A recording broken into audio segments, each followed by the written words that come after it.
Hi, and welcome to another edition of Seniors Today. I'm your host, Tom Bartee, and our honorable guest today is Councilmember Jess Malgapo. Welcome. Thank you, Tom. Thank you for inviting me, and I look forward to the conversation and sharing some information with your viewers. Well, that's very cool. I appreciate that. I know that it's exciting times for the city, and we can thank our council members for standing behind some of these really important economic development issues that have come forward in the city. And as we mentioned today, we might cover and talk about some of those new opportunities that have presented themselves. Absolutely. And one of the big things is the agreement that we have with a company for the north end of Mare Island. Maybe you could start with that. Absolutely, I'd love to, and I do want to mention quickly that the City Council today, almost 95% of the time, have been voting together. Many 7-0 votes with Mayor Sampayan and the rest of my colleagues. It's so refreshing, and specifically the North Mare Island, Tom, I got to tell you, it's so promising. The concept, and we're heavily into the detail in negotiations. We approved the ERN. They've made their deposit, their good faith deposit, and it includes unbelievably a 600,000 square foot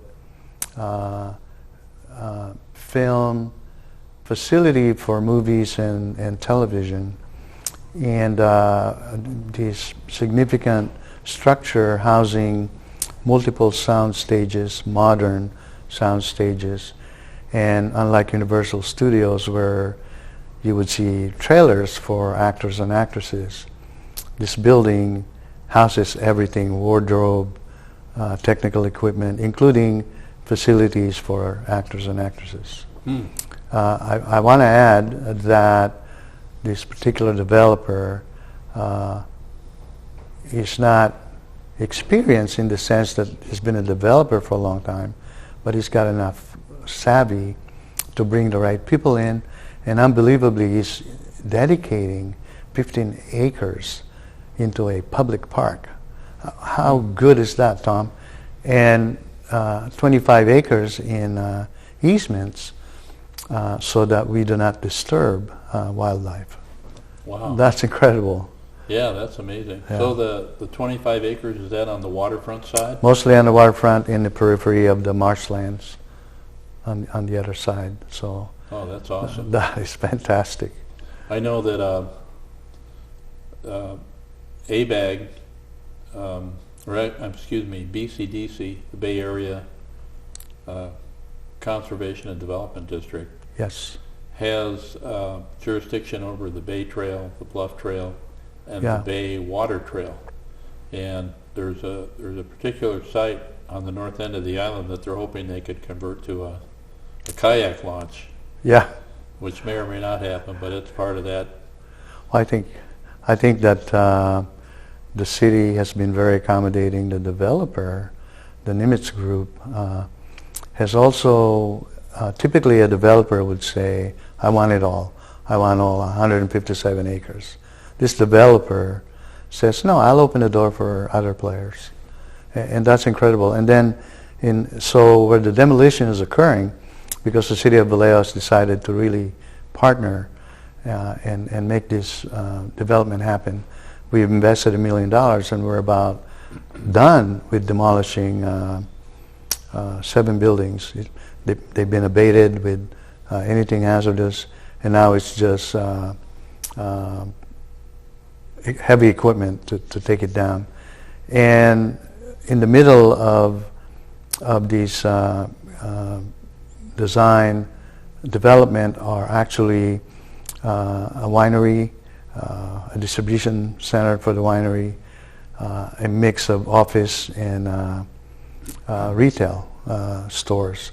It's going to be a destination, I believe, that would attract tourists to come look at this massive movie facility for both television and movies. So I understand that it might include Paramount Pictures, Sony, and Disney. I've heard that, but I have not seen a formal document that would indicate that. But I've heard it from some members of the team. A lot of details probably currently reside on the desk of Mr. Ron Gerber and his team, who are working side by side with the Nimitz Group. And Ron is the Economic Development Manager. He's the Economic Development Manager who has been instrumental in a lot of these new upcoming developments. Unbelievably, we talk about the downtown, the waterfront for decades, and Mare Island for decades. But it's really happening. It's very exciting times for the city of Vallejo. So the movie studio portion will be on G Street and Ajuar? Yes. At that corner? It's yes. The southwest corner of the North Island parcel. Correct. And that's prime. That's the prime piece of that 157 acres. So yeah. They were really good in picking the right spot. So do they also have plans for a winery? Yes. Not anything that has vineyards, just blending, producing the wine from grapes coming from Napa, putting them in bottles, and then distributing them. Will it include drinking the wine? I think there's going to be a tasting room, and I look forward to seeing you there. Yeah, I will be there. I'll plan to be there for sure. Okay. So that is pretty exciting. And also, you can actually see the work in progress with the demolition of some of the existing older buildings out there. Yes, yes. So it's a symbol of the future for Vallejo. Absolutely. You not only remove the blight, you help usher in a new era of economic development. Nothing this big, has happened, Tom, since the amusement park in 1986, the former Marine World, now Six Flags. We've not seen anything of that scale happen in our city. So that's 30-some years. A long time ago. Mayor Cortola was our leader at the time, and I knew that there were some issues with the golfing community, because to build a park you needed to remove an existing golf course. But look at it today, the biggest employer and bringing in significant revenue to the general fund. Yeah. So where would we be without that right now? That was a great addition. It was a lifesaver in the difficult days of our city coming out of the 2008 situation. So we see Vallejo right now as kind of an opportunity zone, and that word also applies to some new federal legislation for tax incentives for business, but an opportunity zone for the Bay Area because like the Solano 360 project, the old fairgrounds, there's opportunity there. And also, isn't there a project on the old Cook property on Admiral Callahan Lane? Yes, absolutely. And the economic exclusion zone, which offers tax credits, is amazing. As far as the Cook property, is 51 acres. We've had a number of brush fires ignite over there. And today, if you drive by there, it's been leveled, not a single strand of grass. It's been leveled all the way down to the ground to avoid any additional hazards, especially in the summer months, from occurring. But who's looking to move there as the new home is Costco.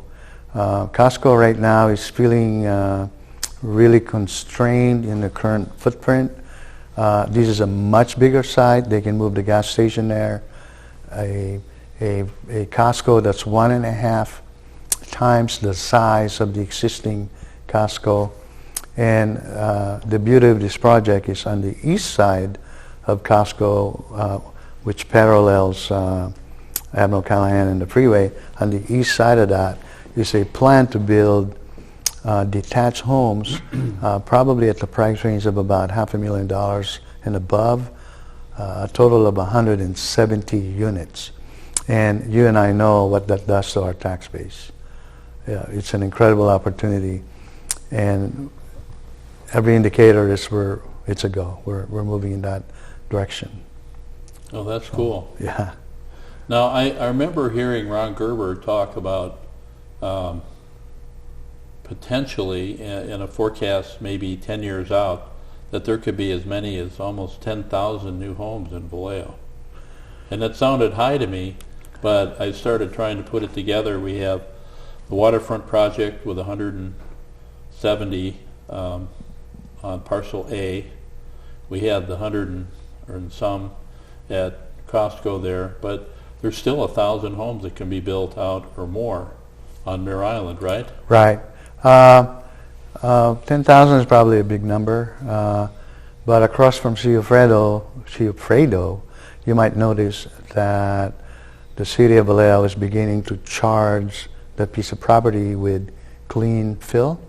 A little bit of dust, but not too bad, and a little bit of noise, but not too bad. We're not disturbing the neighborhood. We're just methodically building up the site for future construction of high-end condominiums overlooking the water, so there's more housing there. Recently, you may or may not be aware, MTC, God bless the hearts of the board members, allocated $1.5 million for us to be able to demolish the old post office on Georgia Street. If you take that building and the parking lot behind it, it's a good size piece of property. So at the moment it's going to be surface lot because we owe the ferry 1,200 parking spaces all the time. So with additional parking at the post office where it's at the moment, that will free up the parking spaces behind City Hall, and the developer could then build condominiums behind City Hall. Nice high-end condominiums overlooking the water. And there's some chatter, nothing firm, nothing in writing, that potentially a 4-star hotel, finally, a 4-star hotel will go up where the post office is, right across from the ferry. Wow. Yeah, exactly. Will that have conference facilities as well? Conventions, 4-star quality hotel. Right across from the ferry, too. Oh, yeah, and something we do not currently have in the city of Vallejo. Yeah. Yeah, and imagine the foot traffic that develops from the condominiums, the hotel, and other activities downtown. It's just an amazing synergy from all of these locations. Wow, that's pretty cool. Absolutely. And then the old Bordoni property out on Columbus Parkway, that probably has room for another 300 or so properties, or maybe a couple of hundred, but just realize that those homes are in the high 6 to low 7s. They're not cheap. not exactly affordable. Not exactly affordable. It's maybe people are upgrading from a single-story home. The family has grown, and they need more space. So these are 3,000 to 4,000 square feet. Wow. Nice houses, very nice houses. There's pretty nice views on that hill there, too. Yes. In some parts you can see Carquines. Huh. The Straits? Yeah, the Straits, yeah. The Vallejo Senior Roundtable has been revitalized. Thank you for doing that, Tom. Well, and that's something that the city needed. But I bring it up because one of our last meetings, someone mentioned that there's this, of course, you look at the demographics of California and the country, and we have baby boomers that are coming to retirement age, and that part of their career where they're obviously empty nested, and so a big factor in real estate sales has been baby boomers moving to a different housing situation. And what was brought up in this discussion was that a lot of them are moving from two-story to one-story homes. So single-story homes have become sort of a really high-demand item, which, I had never even thought about that because probably my knees aren't bad enough yet for me to And be the other, dealing with it. yeah, I know, absolutely. I deny being a baby boomer. I look at myself as a millennial, but see, I got you to laugh. But Yeah. we recently passed an ordinance because we had to, because the state mandated that if you own a home and you have room in your backyard and you can build a 1,000 square foot additional dwelling unit, ADU, you could. The state said, Vallejo, you will allow it. And Vallejo, if they apply for a permit, you will approve it. So there isn't a whole lot of for us to wiggle as far as that goes. And in some neighborhoods, it's causing an uproar because if you purchase a home to be a detached single home and all of a sudden your neighbors are building rentals, what does that do to your neighborhood? So this is very real for people to be concerned about, but the housing crisis is extremely real as well. We need housing, and so this is coming from Sacramento, and the city of Vallejo don't have a whole lot of choice in the matter. So we identified in our discussion so far about maybe 2,000 units. So I'm not sure where Ron got the 10,000 figure, but maybe it's optimistic. He's a very smart guy. I would argue, I love Ron, but I would argue that the city of Vallejo incorporated in 1868, and where the only thing we have left are infills. Being a councilman, you're aware of that. Little pockets of empty lots here and there. Mare Island, the north side, is probably one of the biggest remaining piece of property. The Cook property is 51 acres. On Mare Island, yes, we are permitted for 1,400 homes, and initially they built 272. Now they built an additional 80, which are all sold, by the way. Sold. Yeah. Everything they build is sold. Yeah. But they do have a permit. They could build another 1,000 if the economy holds. Yeah, and a lot of it is already graded for that too. Yeah, the side. We approved it a long time ago. They just dusted off the plans. So. Any other major developments that you can think of coming to the city? Yes. Some I'm not free to talk about yet, but I wanted to cover a little bit about our homeless situation. Okay.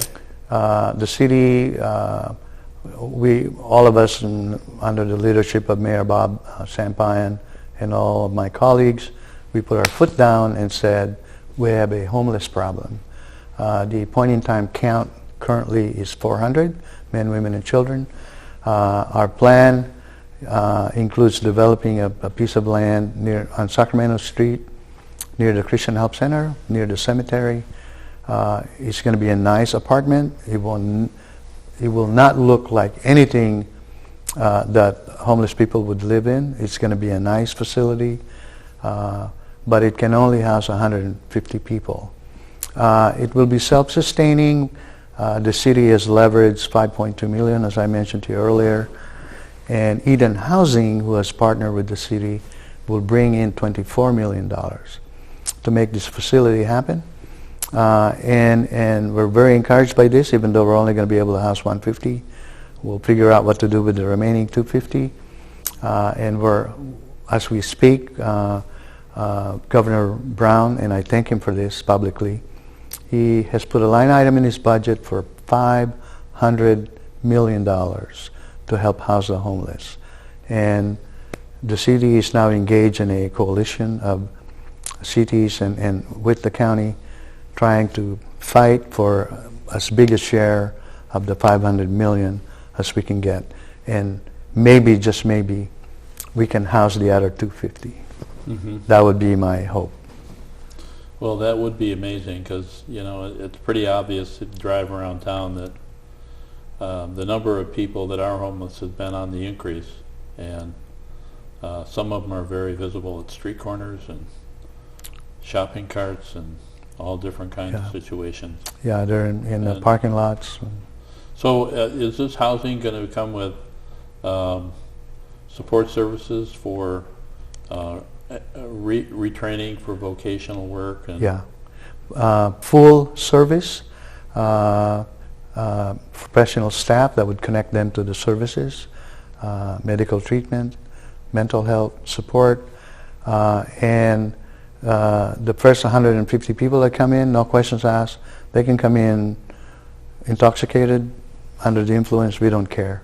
They'll come in, we will take them, and we will stop at 150. And then we begin to deal with their individual issues.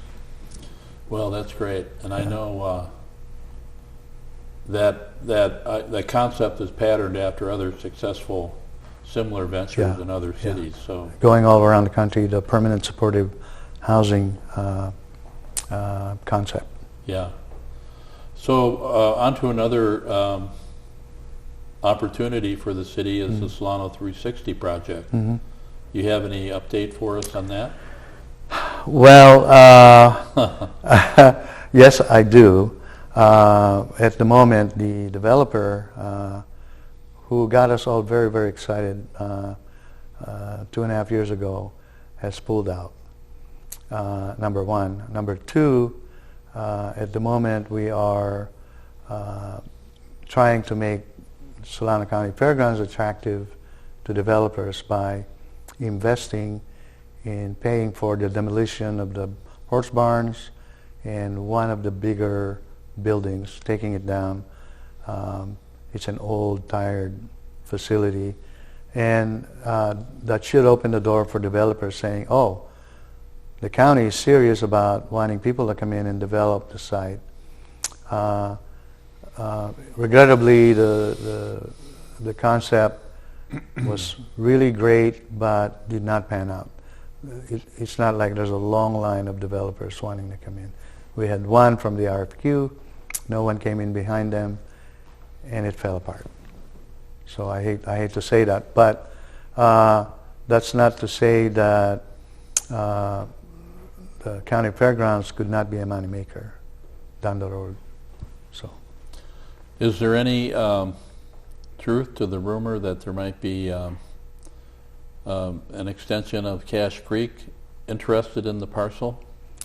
The short answer is yes. The long answer is that there's actually a Native American tribe that wants to build a casino there at that site. It's bigger than people think. It's 130 plus acres going up the mountain, down the hill, alongside I-80, where I-80 intersects with Columbus Parkway. The land was purchased by a private company. So what they have to accomplish is to get the Department of the Interior, essentially the White House, to bless that transition from private land to a reservation. The whole process is called land in trust, very complicated. If they can accomplish that, then we become just a neighbor of the facility. I'm sure that they would incentivize the effort by offering the city some compensation, the county some compensation, maybe neighboring cities. I don't have any dollar figures, but that's usually how it works. They want to be a good neighbor. They may establish their own fire department and security force, or they can get into an agreement with the city of Vallejo, fire and police. Those things can happen. Right now, no one really knows. They did come to the city, talk to the city manager, all of the council people, but there's nothing concrete. There's no permit application. Well, first of all, they won't apply. The permit won't come to us. It's going to be a federal land, so we're not an approver, so to speak. We're just a neighbor of the facility. Yeah, I know that also they would end up having to have a tribal compact through the Government Organization Committee out of The Sacramento. state and the state, yes. And approval of the Bureau of Indian Affairs out of Department of Interior. I think they have that. And they are a sovereign nation that's been established prior to 1934. They just don't have land. They are a landless tribe. So. Well, we'll see what happens there. I know there's a lot of people in Vallejo that leave town to go to Cache Creek and the Grayton Casino and River Rock and. Oh, and I forgot to mention, if that happens, it's 3,500 jobs, and the effort occurring on North Mare Island is 1,500 jobs for phase 1. Wow. Well, definitely a shot in the arm that our city can use. Oh my goodness. Well, I know there's a lot of other exciting things going on, a little bit here and a little bit there. We have the season 3 of Netflix filming downtown. Absolutely. We have the Coast Guard upgrading their facility, and I guess they're temporarily at the Maritime Academy. The Coast Guard is invested in Vallejo. They do not want to leave Vallejo. And I forget the dollar amount of the new construction. I think it's $6 million. It would be a nice facility, something you can be proud of. Today, if you go into their office, you feel the floor moving. Yeah. Bouncing. And then Toro University is expanding. The community college is expanding. Maritime Academy, they're adding student body population. So, on all fronts, all cylinders are engaged in economic development for the city. It's a great time for Vallejo. It is. I say this to the people I come across, that I believe 2018, before it's over, it's going to become a banner year for the city of Vallejo, economic development-wise, and more of the same in 2019. It's happening. It's not a maybe or we have potential. No, it's all real. So it's very, very exciting. Well, that's all the time we have for today. And I really appreciate you being here and sharing some of your expertise with us. And I personally want to thank you for your service to the city. And you have my respect with your job as a council member, and thank you for everything you do for Vallejo. Well, I'm happy to have served our city for the last 5.5, almost 6 years. It went by really fast, and public agencies, city governments move very, very slow, Tom. So if you plant the seed, as you know, 4 years ago, it's just now beginning to bloom.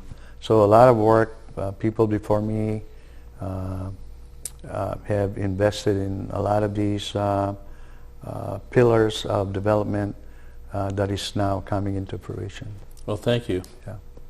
Well, that's all the time we have for today.